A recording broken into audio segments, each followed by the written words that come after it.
Então, boa tarde, já boa noite, né? Quase boa noite aqui em Belém. E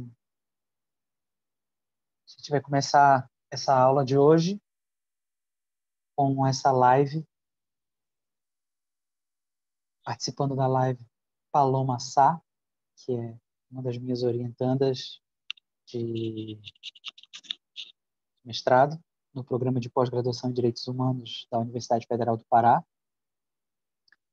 Essa aula de hoje é sobre o artigo escrito pelo professor Daniel Arruda Nascimento, quando trata de pensar com Agamben, a partir de Agamben, um tema que tem a ver com tudo que discutimos durante toda essa disciplina colocada aqui no canal no YouTube. Essa é a última aula, que é a aula sobre a aula de encerramento, que é a aula sobre a senzala como campo, esse ensaio do professor Daniel Arruda Nascimento acerca de uma situação histórica muito muito violenta e marcante da história brasileira, da história colonial brasileira, e que, de acordo com o que nós vamos discutir aqui, ela pode ser, inclusive, um paradigma. Você pensava até como um paradigma. Pois bem, Paloma está aqui comigo, vamos discutir esse artigo. Paloma tem uma pesquisa muito interessante sobre Agamben, né, em torno do que resta de Auschwitz, mas não se restringe a Agamben. Acredito que é uma pesquisa que é mais a partir de Agamben, sobre luto também, sobre pandemia, sobre ética neoliberal e o modo como o Brasil lida com seus traumas, lida com a violência biopolítica, com a sua tanatopolítica, e, contemporaneamente, com a pandemia, a atual pandemia, que gera muita polêmica em torno da Agamben, né? Está em volta quase como um retorno do recalcado, colocando à mostra, né? Exposta toda essa problemática que é a tanatopolítica brasileira. E esse é um artigo do Daniel Arruda Nascimento, tema dessa aula, que envolve isso também, uma tentativa ensaística de se pensar a partir do Agamben, né? Com e a partir de... porque, como se sabe, o Agamben está pensando em paradigmas europeus, né? Da experiência europeia, com o Holocausto, com a Shoah, a experiência europeia com os refugiados, tema da aula com Giovana e Paulo, e, e agora a gente está tratando disso, já tendo, por exemplo, aulas sobre Francisco de Vitória, já tendo aulas sobre filosofia da libertação, de Henrique Dussel, encerrando a disciplina com uma perspectiva biopolítica e, ao mesmo tempo, pensando a colonialidade. Esse tema, essa introdução aqui da aula, do Agamben, é um tema importante porque, como dizem Marcelo Zvirsky e Simone Bignol, no livro Agamben and Colonialism, logo na introdução, o problema da colonialidade não é um problema para a filosofia agambeniana. Apesar dele ter escrito um artigo chamado Metrópolis, em que acaba tratando dessa dialética entre metrópolis e colônia, mas não chega ao nível de discutir colonização, que é um tema que não sei exatamente por que não está na sua filosofia, porque, como o Henrique Dussel nos ensina, a colonialidade é a face simétrica da modernidade. A colonialidade também é modernidade. A modernidade também é colonialidade. O acúmulo primitivo do capital no início do capitalismo se dá pela colonialidade, pelo trabalho escravo, com a mão de obra escravizada. E e como se pensar a tradição jurídica e o direito moderno, e se pensar o estado de exceção, as experiências totalitárias, as experiências fascistas, né, nazi-fascista, ignorando a colonialidade, ignorando o imperialismo e a colonialidade. Quando é a própria Hannah Arendt, né, que nos diz, e depois isso, Fanon, Bembe, que a experiência nazista, a experiência do Holocausto, da Shoah, a experiência dos campos de concentração, é, é, um, é o uso de técnicas que, por séculos, as metrópoles europeias, os países europeus, o Império Britânico, a França, a Bélgica, a Alemanha, a Itália, se utilizaram nas suas colônias, mas dentro agora da Europa, contra os próprios europeus, né? Ainda que esses europeus acabem perdendo a sua nacionalidade, como é o caso do judeu, né? Na Alemanha nazista. Então, esse tema da colonialidade, da filosofia gambeniana, para se pensar historicamente o direito, é muito importante, porque aqui nós associamos a aula sobre direitos humanos e Agamben, a aula sobre filosofia da libertação, sobre Francisco de Vitória, e também sobre Walter Benjamin, que, inegavelmente, é a grande influência sobre Agamben, Foucault, Arendt, Schmitt e muitos outros, mas Benjamin, inegavelmente, quem é aquele que vai falar sobre, nas suas teses sobre o conceito de história, é aquele que vai elaborar a necessidade de se fazer uma história dos oprimidos, que não é a história dos vencedores. É a história dos vencedores, diz Benjamin uma das suas teses, é essa história do estado de exceção que se tornou permanente. Então, estado de exceção, colonialidade, oprimidos, historicidade, são todos interconectados. E então essa aula de hoje passa por isso, né? Passa por essas temáticas, mesmo sabendo que essa não foi uma temática tratada pelo Agamben e que há muitas tentativas de se fazer isso.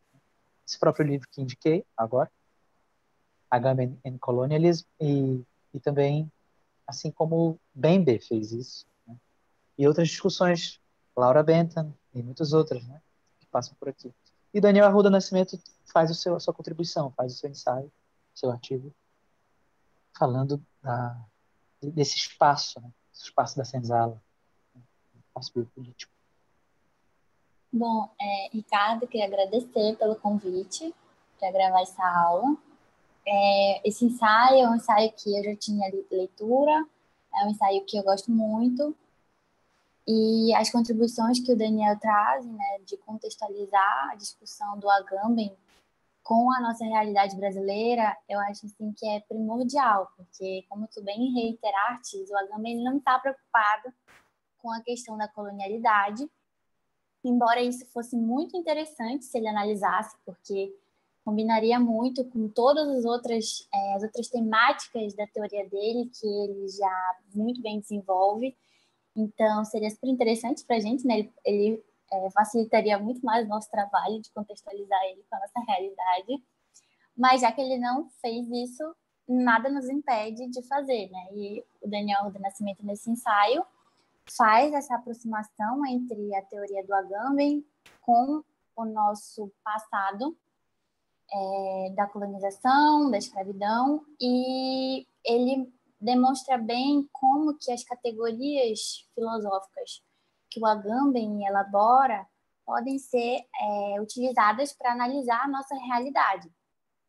Eu vou falar um pouco sobre o artigo e aí a gente vai discutindo essas questões. Bom, nesse ensaio, o Daniel Arruda, ele vem falando sobre a ideia de estado de exceção para o Agamben. E aí ele fala o quanto que o Agamben reitera a ideia de que o estado de exceção ele é fundante, né, da nossa política e do nosso ordenamento jurídico. E aí ele parte desse pressuposto, né, dessas conclusões que o Agamben chega no seu livro Estado de Exceção, e junta isso com o que o Agamben já tinha escrito no primeiro livro, que inaugura o projeto Homo Sapiens, que se chama Homo Sapiens, o Poder Soberano e a Vida Nua. Nesse ensaio, o Daniel Arruda Nascimento vem mostrar como que a ideia de estado de exceção e, consequentemente, a concepção de campo biopolítico que o Agamben desenvolve no Homo Sapiens, ele pode ser analisado, que as suas características de um dispositivo que inclui através da exclusão, como algo que quer controlar os corpos, que quer transformar as vidas em mera vida, né, em vidas nuas, como que essa construção toda filosófica que o Agamben faz, ela pode ser, sim, enxergada dentro do nosso contexto, né, do nosso passado escravista e colonial. Então, ele primeiro, na primeira parte do livro, ele vem justificar, né, o porquê de elaborar um ensaio falando sobre a escravidão, que para mim é um dos pontos muito importantes desse ensaio, porque ele até tem uma passagem que ele fala, né, a escravidão é como se fosse uma página virada na nossa história. E isso é algo que tem mobilizado, né, minha pesquisa de mestrado, então é muito importante para mim quando eu percebo essas nuances, porque nós tratamos certos períodos da nossa história enquanto sociedade, enquanto formação do nosso Estado, como processos encerrados. É aquilo que foi dito, geralmente o que foi dito pelos vencedores, como Walter Benjamin bem demonstra nas suas teses sobre conceitos de história. E a gente não tem muito o costume de questionar esse passado e de saber o que é que ficou não dito entre aquilo que foi dito, para usar os termos que o Agamben usa no seu livro O que Resta de Auschwitz. Então, é muito importante ele ter começado o ensaio falando sobre isso, porque geralmente a gente trata esse período histórico como se fosse uma coisa assim, olha, aconteceu isso, os portugueses vieram, trouxeram africanos que foram escravizados e tudo mais, como se fosse só isso a história. E aí a gente geralmente não ouve falar sobre os processos de resistência dos negros, a gente geralmente não ouve falar sobre como eles lutaram para que a sua cultura, a sua linguagem, a sua forma de ser, a sua forma de vida, para usar outro termo agambeniano, permaneceram e permanecem até hoje e moldam a nossa sociedade. Então, isso para mim é um ponto assim muito muito interessante desse ensaio. Ele ia começar falando sobre isso, que ele vai discutir sobre a questão da escravidão e que isso não é algo que a gente possa considerar como um absurdo só porque eles passaram muitos anos e é como se a escravidão tivesse encerrado e não tivesse mais nada a ser questionado ou analisado sobre isso.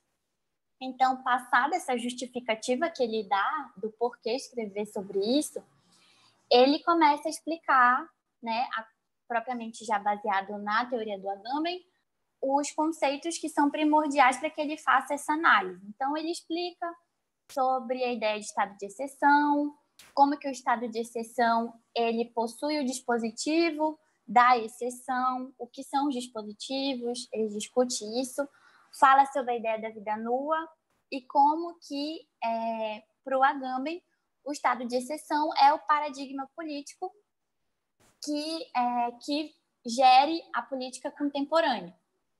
E aí, a um primeiro momento, quando eu não tinha muita leitura do Agamben, eu achava estranho, né, porque o Foucault faz um recorte biopolítico a partir do final do século XIX em diante, e o Agamben desloca essa discussão e fala que a biopolítica já estava presente desde muito antes. Então, a gente tem sempre que ter essa cautela quando a gente vai fazer essa discussão, porque o Agamben realmente promove esse deslocamento. Então, desse deslocamento, não é um absurdo dizer que a nossa experiência colonial, que a senzala, que é o objeto, né, do ensaio que ele desenvolve, e a escravidão e os escravos, viveram sobre um domínio biopolítico. Acho que esse é o ponto-chave, assim, de não achar estranho isso, porque o Agamben comporta com a sua teoria que isso seja feito, já que ele desloca a discussão biopolítica. Então, o Daniel Arruda Nascimento apresenta os conceitos agamennianos e explica o que é a ideia de campo, né? Que é o foco central, discutir como a senzala ela pode ser o campo biopolítico que a gente teve no nosso passado escravista. Então, a ideia do campo, para o Agamben, o campo é aquele ambiente, não necessariamente um ambiente físico e demarcado, mas é um espaço que surge quando o estado de exceção se torna permanente.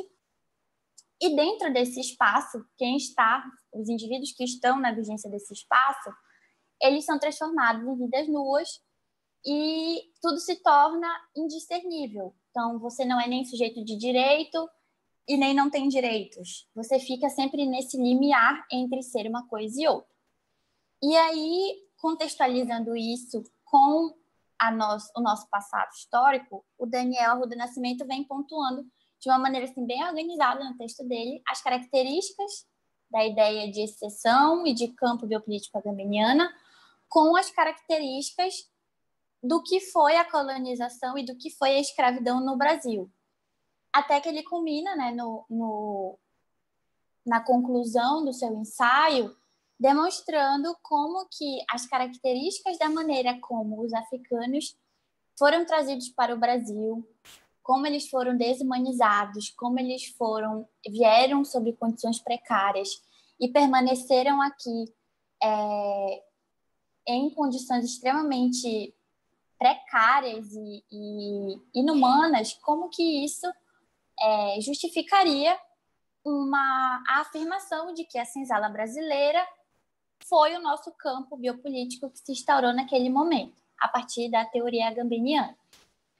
Um ponto, se eu puder criticar, né, se eu puder falar alguma coisa, é que, por mais que o Daniel Arruda Nascimento tenha mencionado que tanto a Hannah Arendt quanto o Agamben façam essa discussão, e eles são bons europeus, portanto, não são empáticos, ele, por outro lado, poderia ter acrescentado outros referenciais teóricos no seu ensaio que auxiliariam, né, mais uma questão retórica mesmo, nessa confirmação de que nós podemos falar sobre o nosso passado escravista nessa perspectiva biopolítica e da excepcionalidade, a partir da teoria do Agamben, que é o que o Bembe faz.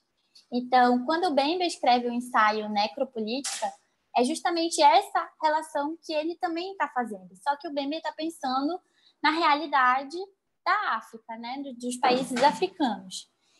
E isso de nada impede que a gente faça uma comparação, uma certa proximidade entre o que foi o processo de colonização africano com o processo de colonização brasileiro, porque foi muito parecido. Então, nesse ensaio, o Bembe, ele usa a ideia de estado de exceção do Agamben para falar como que no período da escravidão e no período da colonização africana, eles já viviam sob a égide de um estado de exceção, e como que os negros que foram escravizados passaram por esse processo da excepcionalidade, né, da inclusão por meio da exclusão.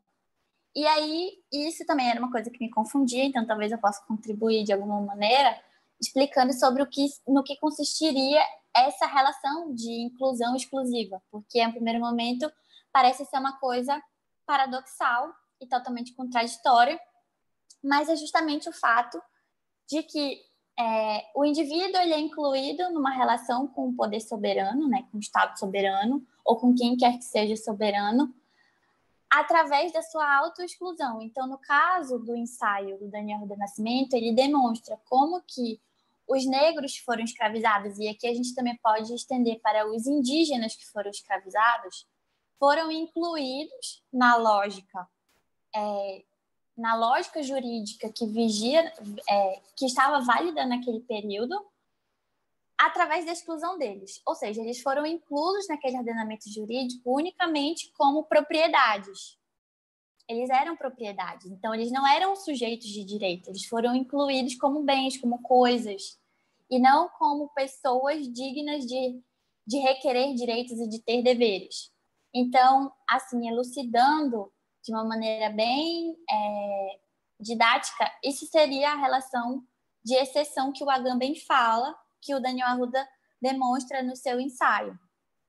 E outra questão também, que eu acho que o Ricardo pode até falar melhor do que eu, é sobre a nossa, assim, até um ímpeto. Quando a gente fala a ideia campo, a gente automaticamente associa isso ao campo de concentração nazista. Isso é um ponto que o Daniel Arruda Nascimento também passa no ensaio dele. Mas como que falar de campo com base na teoria agabeniana não necessariamente enseja no campo de concentração, tal como foi o campo de concentração nazista. Porque o Agamben trata com a ideia de paradigmas. E aí talvez o Ricardo consiga explicar melhor sobre isso, porque tem todas umas nuances sobre a metodologia que o Agamben usa para desenvolver certos conceitos da sua teoria. Obrigado, Paloma. Excelente. Excelente. Eu fiquei pensando em muitas coisas enquanto tu falavas, né? Essa ideia de campo, né? Lembrando como o Agamben até se utiliza do Nomos da Terra, do Carl Schmitt, para poder explicar o que é esse território anômico, mas que, ao mesmo tempo, não se trata de simplesmente a ausência completa de lei, mas um território em que a força da lei, com força de lei, com um X em cima da lei, se exerce, né? Na verdade, o campo é esse lugar em que ele não está resguardado pelo direito, mas ele também não é a anomia completa, né? É um lugar que possui legislação sobre, mas essa legislação sobre, ela tem uma força, sobre os corpos, sobre as vidas, que, como você disse, inscreve as vidas, né, sob o resguardo dessa legislação, mas essa inscrição não é uma inscrição transformadora, né? É uma inscrição em que a mera vida é conservada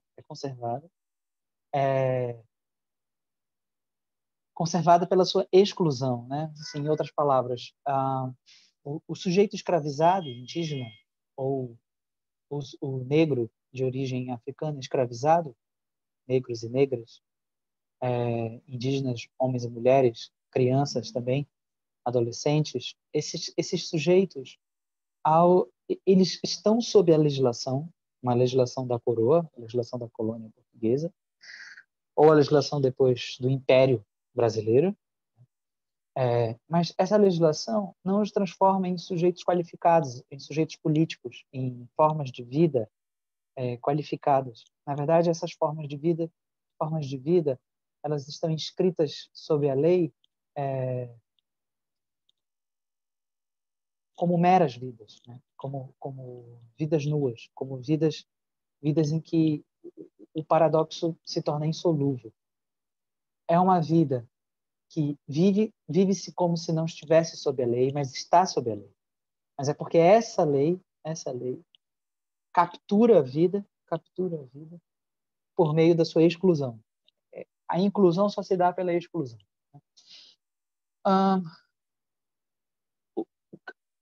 A ideia de campo, assim como homo sacer, assim como muçulmano, assim como Stasis, para Agamben, o que são? São paradigmas. A palavra paradigma tem a ver com aquilo que está próximo. E Agamben trata disso melhor em outra obra, no Signatura Rerum, para explicar que, e assim também como em uma certa entrevista, ele vai dizer, isso eu já disse em uma aula passada, mas ele vai dizer, eu não estou simplesmente colocando esses episódios como episódios que podem subsumir outros acontecimentos históricos semelhantes. Eu não estou simplesmente generalizando uma certa situação e encontrando em todas as situações que vejo campos de concentração. O que se está fazendo é destacando um acontecimento histórico análogo a outros, mas destacando como uma espécie de exemplo, né? Em que se pode utilizar esse exemplo como via de cognição, como condição de possibilidade ou condição de inteligibilidade dos outros acontecimentos, que possuem suas especificidades, possuem seus contextos históricos, suas singularidades, né? O campo de concentração em Auschwitz é irrepetível, né? mas ele possui analogia em relação à senzala, ou seja, a esse espaço reservado para a subsistência inumana, como você disse, de negros escravizados, né? Eles são análogos. É possível fazer isso? Bom, isso é uma questão importante. Parece que o artigo mostra isso, tenta mostrar essa analogia, né? E mostrar a escravidão como sendo um exemplo de vida nua. E só que é interessante, porque ao mesmo tempo que o Agamben pode ser acusado de ser aquele que utiliza um acontecimento histórico do passado, né? Claro, esse acontecimento histórico, mas eu digo um acontecimento histórico como o campo de concentração, né? Como algo que vai se expandir e ser usado como lente para ver tudo que existe hoje como campo de concentração, o Daniel Arruda Nascimento está fazendo o seguinte: olha, é o campo de concentração. Um espaço que é análogo a um acontecimento anterior a ele. Anterior a ele. E esse acontecimento anterior a ele pode ser, e nem me lembro exatamente se o artigo coloca assim, mas eu posso dizer com o Daniel Arruda Nascimento, a partir dele pelo menos, que a senzala também seria uma espécie de paradigma. Uma espécie de paradigma.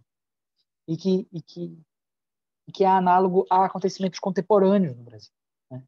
Contemporâneos no Brasil. Quer dizer, o que é o espaço das comunidades designadas como favelas, né? O que é esse espaço, se não um espaço de excepcionalidade, né? Um espaço em que aquela vida é inscrita na ordem jurídica pela sua exclusão de direitos, pela sua privação de direitos. No máximo, ela pode ser incluída como consumidora, mas ainda assim de modo precário. Não é um consumidor qualquer, é um consumidor que cada vez mais se empobrece e vai se empobrecendo com a crise brasileira dos últimos anos e avançando com essa inflação já muito alta. Vemos hoje no Brasil, hoje, em dezembro de 2020. E isso é uma discussão importante, porque parte do pressuposto, então, de dois pressupostos, né? O primeiro é que o estado de exceção permanente está aqui, né? Está aqui e está aqui desde sempre.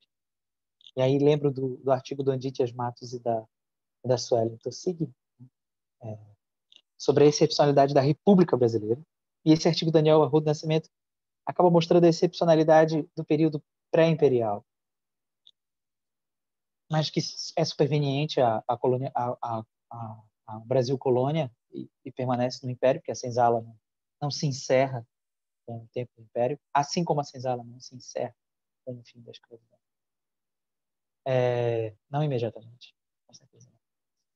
Mas é preciso perceber que, talvez a Gamba esteja falando de um estado de exceção na tradição moderna e que vai se tornando cada vez mais, e especialmente a partir da Primeira Guerra Mundial, como diz no seu livro Estado de Exceção, dentro do projeto Homo Sapiens, como algo permanente, né?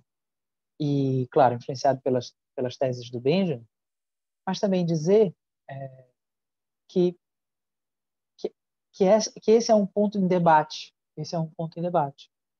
Esse é o segundo ponto. Que essa é uma discussão. Porque, de um lado, nós podemos ter aqueles que vão pensar o estado de exceção a partir da ideia da lente do pensamento decolonial, descolonial, ou a partir da colonialidade, como Achille Mbembe, né, quando escreve Necropolítica e vai nos dizer assim, expressamente, que a colonização, né, e as práticas coloniais, o plantation, o imperialismo também, eles produzem uma excepcionalidade, um Estado de direito excepcional, um Estado jurídico, melhor dizendo, excepcional, né, uma ordem jurídica excepcional em relação à colônia. E, e, e ao mesmo tempo, nós podemos ver isso de um lado, e de outro lado, a Laura Bentham, uma historiadora, geógrafa, que em um dos seus capítulos do seu livro sobre soberania e imperialismo e colonialismo, faz uma crítica ao Agamben ao dizer que, em verdade, não se viveu isso. Na verdade, a colonização ela possui uma legislação própria que não estava em exceção à metrópole, ou que a legislação metropolitana é a legislação que se estendeu para as colônias, né?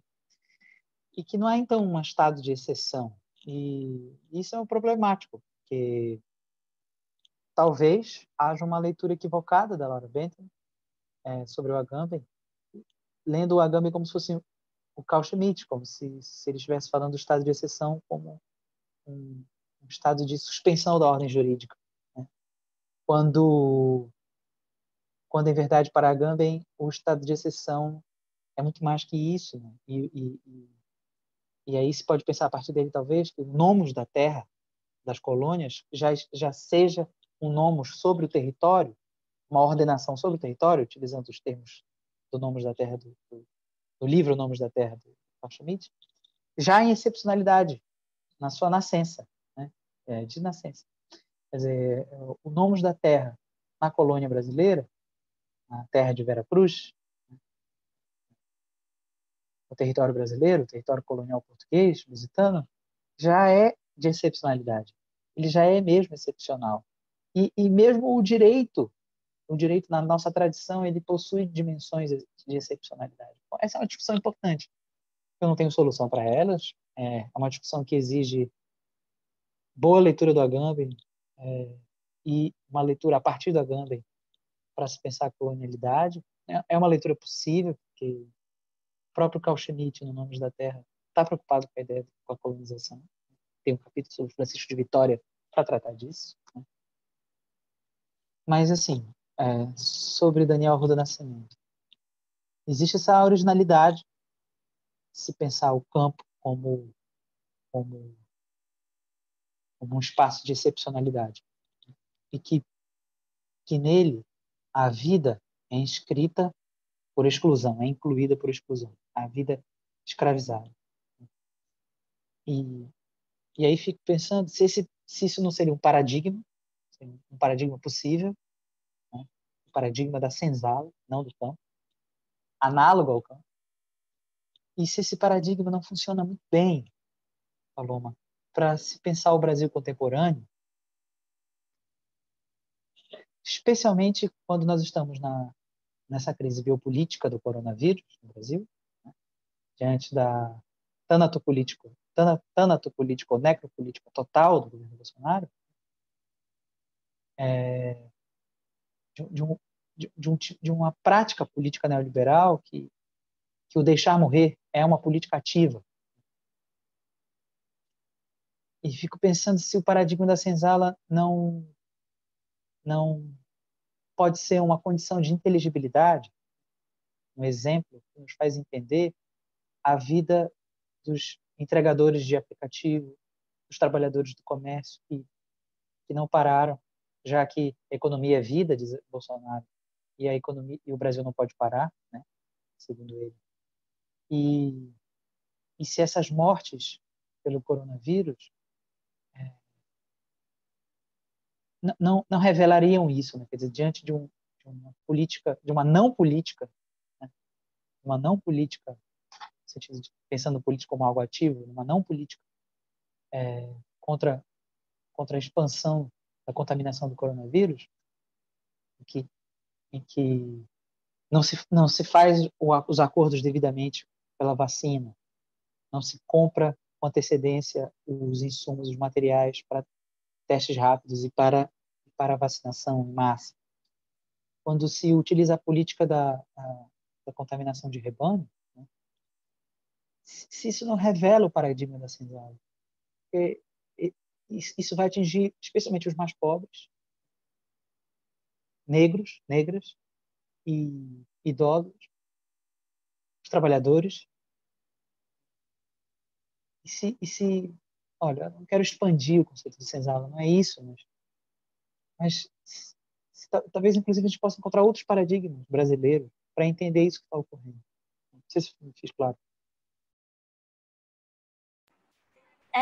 Isso é interessante, porque se nós formos pensar no contexto da pandemia, eu acho que a gente até já discutiu muito sobre isso. Como eu falei, quando eu falei que quando teve todo aquele debate em torno dos textos do Agamben, e o Agamben não está pensando nas vidas e tudo mais, eu li assim e fiquei refletindo, porque eu acho que, na verdade, o Agamben está muito preocupado com a realidade que ele vive, né? Que é a realidade italiana, e na realidade italiana, lá, a biopolítica, o controle sobre os corpos, sobre a vida, ela é muito forte. Então, a gente viu que vários países ali da Europa fizeram decretos para controlar saída, para controlar a hora que as pessoas têm que chegar em casa, tudo por conta da pandemia. Então, esse contexto mostra assim perfeitamente o encaixe com a teoria agambeniana. Assim, é o casamento perfeito, o contexto europeu com o que o Agamben a vida inteira já tem escrito, né, sobre a ideia da estatização dos dispositivos de controle e tudo mais.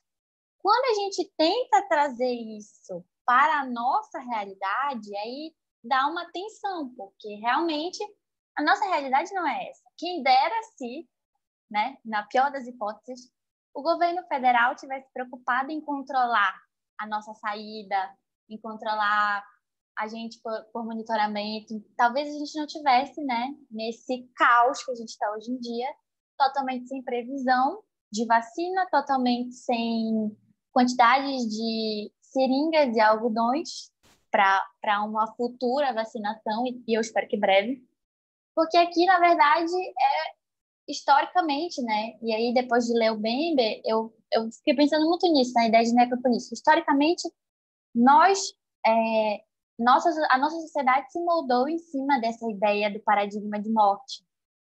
E quando o Bembe fala que ele desloca da ideia de razão para a categoria de vida e morte, a maneira como a política tem se moldado na contemporaneidade no Ocidente, isso é muito significativo, porque o que a gente vê no contexto da pandemia aqui no Brasil é que o governo federal está muito mais preocupado em que, na minha visão, né, que as pessoas que são os considerados indesejáveis, que são as populações mais precarizadas, que são os favelados, que a gente sabe que quem é atingido diretamente são negros e negras, são mulheres, são essas pessoas que estão massivamente morrendo, que estão sendo precarizadas, que estão sofrendo com a ausência de leitos, com a ausência de medicamentos, com a ausência de serviços públicos mínimos. Então, mais parece que a nossa ideia de preocupação mesmo, de análise, de categoria de análise, ela é a necropolítica mesmo. E como que esse nosso fazer morrer, para usar os termos potianos, e como que essa categorização de quais indivíduos merecem viver ou não viver, ou só sobreviver, ela é muito moldada especialmente pelo mercado, né? Pela economia. Bolsonaro, na frase épica que tu mencionaste, a economia é vida. Então, a ideia da racionalidade neoliberal ela já está totalmente introjetada, assim. Acho que a partir de 2016, a gente veio, com a ascensão do governo Temer, a gente vem assistindo uma versão do neoliberalismo cada vez mais excludente e que ela não faz a menor questão de se moldar sob um verniz de legalidade para mascarar o quão arbitrária e o quão perversa ela é. A gente teve a PEC do teto dos gastos públicos, a gente teve a reforma trabalhista, a gente teve a reforma da Previdência, e as pessoas que têm sido atingidas, né, diretamente por essas reformas são essas populações que são vulnerabilizadas a vida inteira. São negros, são negras, são mulheres, são pessoas que estão abaixo da linha da miséria. Então, a gente assistiu os últimos dados, a gente atingiu recorde de desemprego na pandemia. E tudo isso no embate com um discurso político que assim, eu nem sei, sabe? Que parece que a gente está vivendo assim, uma realidade distópica, porque as preocupações elas estão fazendo uma exposição de looks usados na posse do presidente enquanto as pessoas morrem. Então, a questão mesmo, assim, parece que é gerir essas mortes. Então, olha, quem está morrendo, para mim, é porque não vai poder consumir, é porque não está gerando renda, então essa pessoa ia ficar dependendo de auxílio, ia ficar dependendo de serviço público. Então, para mim, isso não agrega. Então, eliminar essas pessoas talvez seja o grande objetivo. E isso é muito perverso, porque, assim, é uma forma de fazer política totalmente... eu nem sei que adjetivo usar, mas é totalmente, assim, bizarro, porque você não está preocupado. Porque o Foucault fala, né? A biopolítica, a preocupação é evitar que as pessoas morram. A gente quer evitar ao máximo essa morte. As mortes que decorrerem desses dispositivos biopolíticos para controlar a vida são mortes que, olha, deveriam ter acontecido. No nosso caso, não. Parece que a gente quer que as pessoas morram. E que quanto mais pessoas morram, talvez seja melhor para a manutenção dos interesses do mercado, dos interesses da economia e dos interesses de uma classe minoritária. Sim, e lembrar que esses acontecimentos eles estão anexados historicamente. A história do Brasil, eu citei o artigo da Suelen, a história é a história da República em estado de exceção, em estado de exceção permanente. Nós temos muito mais tempo de excepcionalidade, do que de democracia. E, e pensar, por exemplo, a senzala como um campo nos encoraja também a pensarmos outras figuras, né? Quer dizer, o escravo, o escravizado, como um sujeito análogo à vida nua. Pensarmos o extermínio, né? O genocídio indígena como, como, como uma situação colonial em curso, em curso, né? Em curso. Quando, por exemplo, se há um aumento da morte de indígenas nos últimos 2 anos e de lideranças indígenas nos últimos 2 anos e, e não há uma política séria contra a expansão do coronavírus entre as comunidades indígenas. Isso é a força paradigmática do Brasil colônia. Isso é a força paradigmática do Brasil colônia. Quando a gente fala sobre história, a gente não está falando só sobre o passado. Isso está eu falo nas primeiras aulas dessa disciplina. Né? Inclusive, quando o Gadamer me diz, olha, diferente do que os historicistas pensam, o distanciamento histórico e a consciência de que se está aqui presente e de que há muito se disse do acontecimento passado a hoje, até hoje, esse distanciamento ele não é um obstáculo para se entender a história. Na verdade, é a condição de possibilidade de se compreender a história. Porque a história continuou produzindo efeitos até hoje. Ela foi revisada, relida e continua sendo. Continua sendo.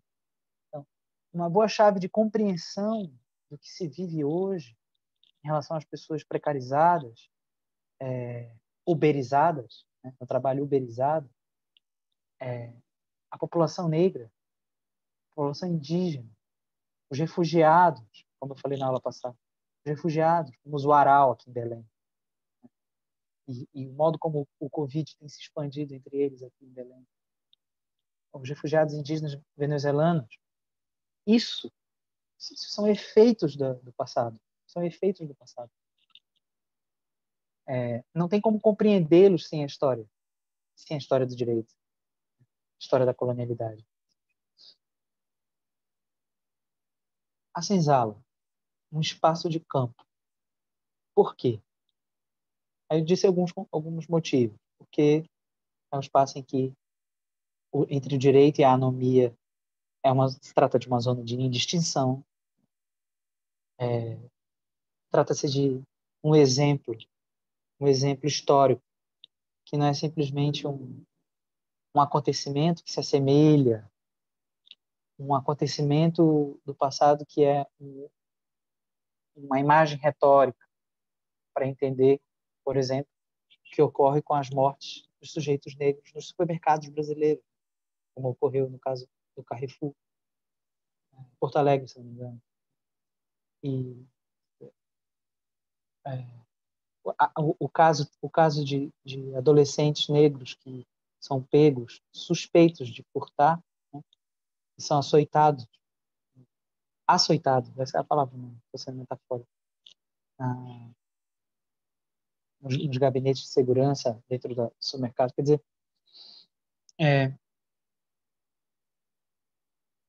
esses são os efeitos históricos da colonialidade. Isso não está aqui por acaso. Isso não está aqui por acaso. Isso é o que ocorre com o Floyd nos Estados Unidos, né? E o tratamento da polícia em relação aos negros norte-americanos. Isso não está desconectado da escravidão norte-americana. Não está desconectado.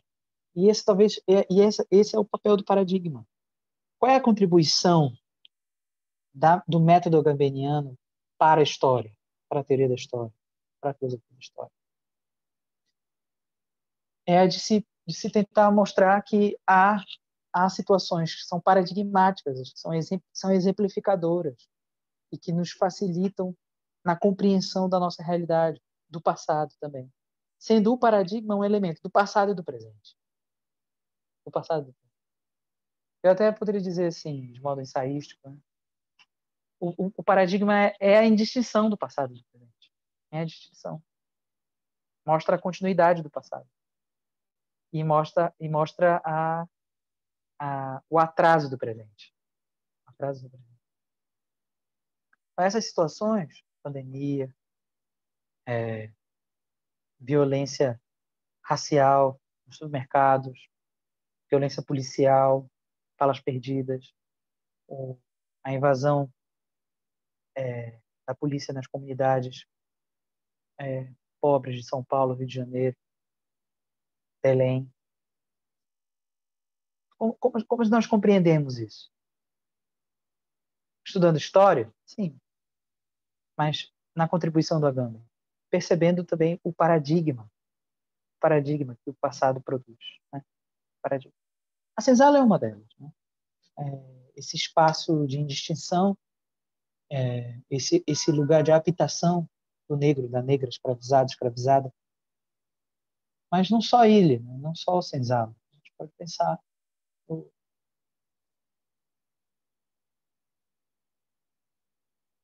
no genocídio indígena em curso, inclusive com os indígenas refugiados, como os Warau. A gente pode pensar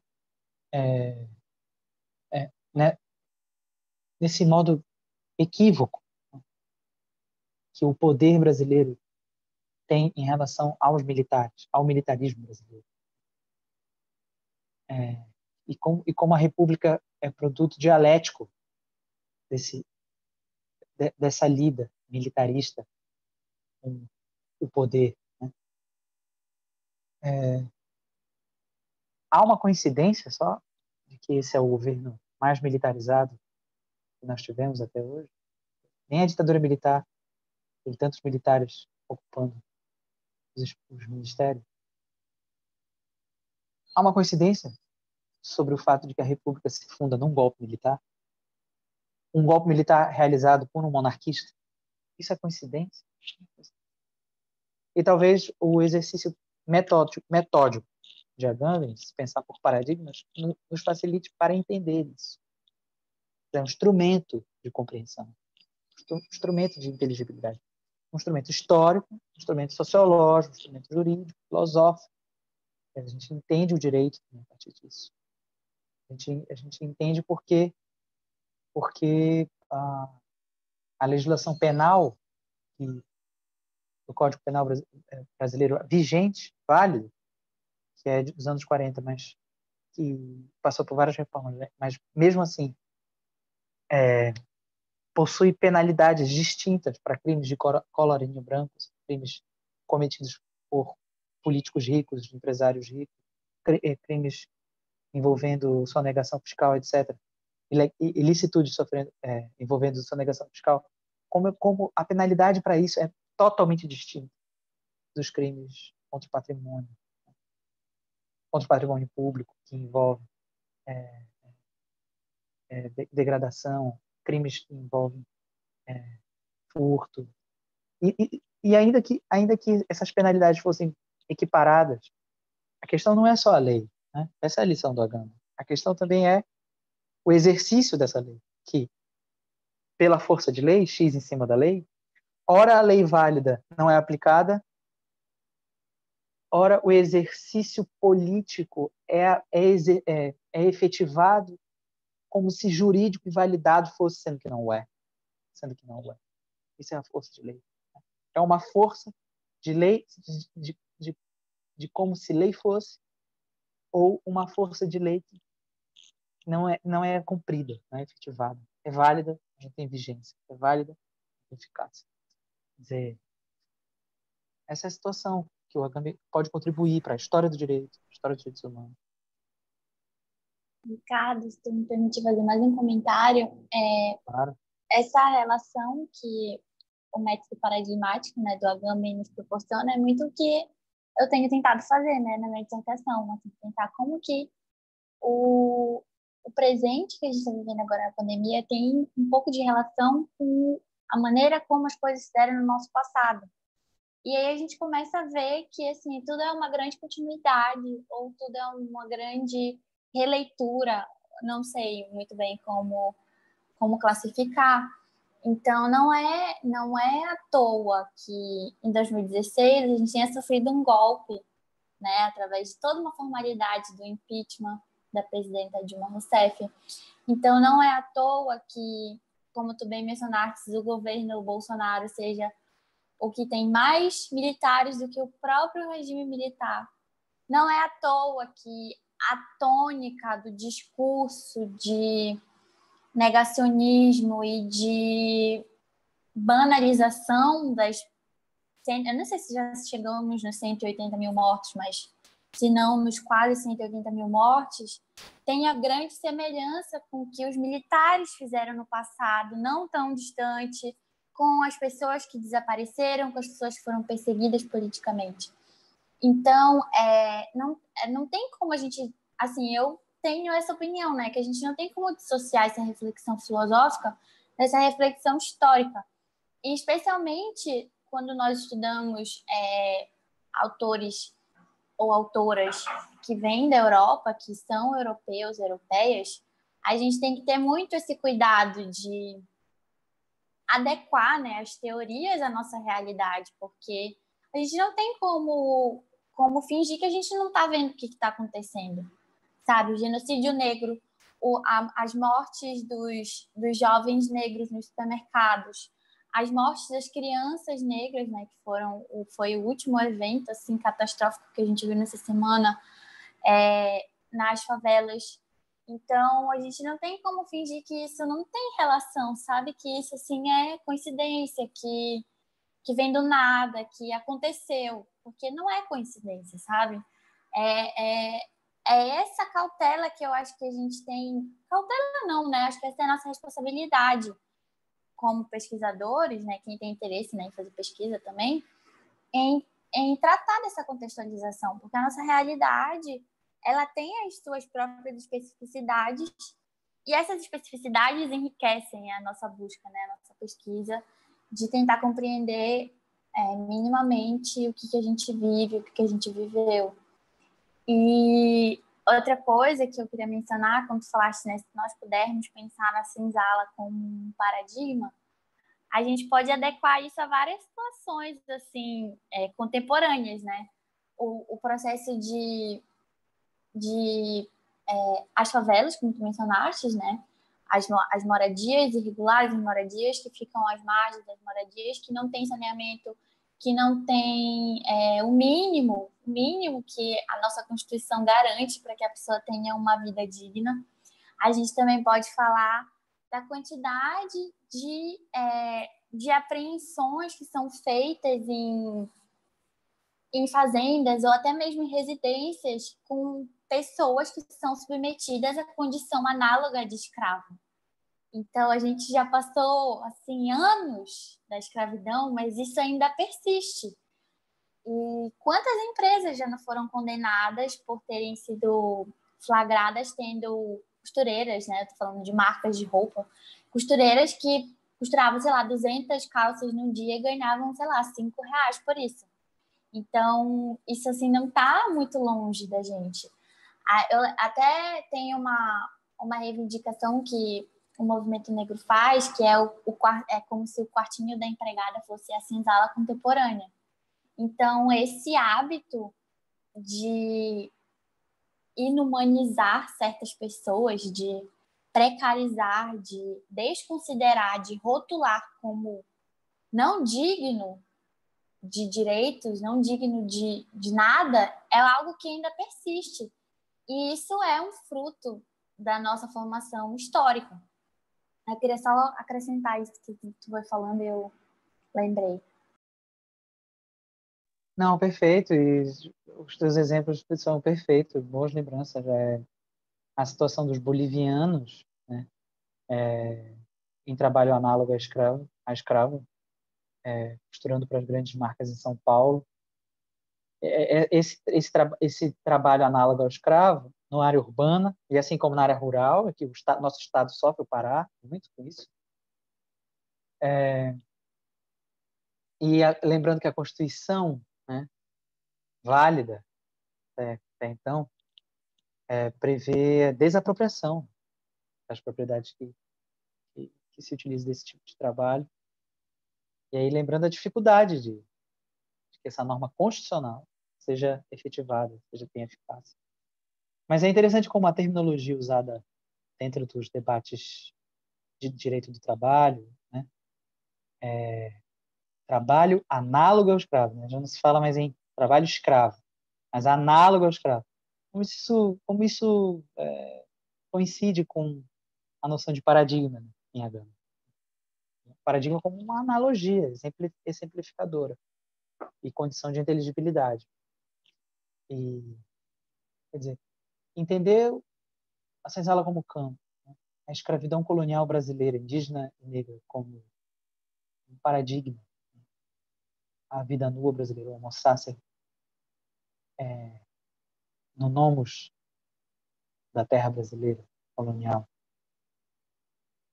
Esse exercício de trabalhar a partir do Agama nos ajuda a entender que esse trabalho análogo ao escravo no Pará, em São Paulo, na área rural e urbana, respectivamente, não estão desconectados da escravidão brasileira. Assim, isso vai nos levando a outros problemas, né? Porque a contribuição, por exemplo, que o Foucault dá à teoria da história, aí o Paul vai escrever sobre isso, é se fazer uma história das descontinuidades, como é que o Agami lida com isso? Já que o paradigma parece ser o das continuidades, essa é uma das críticas ao Agami.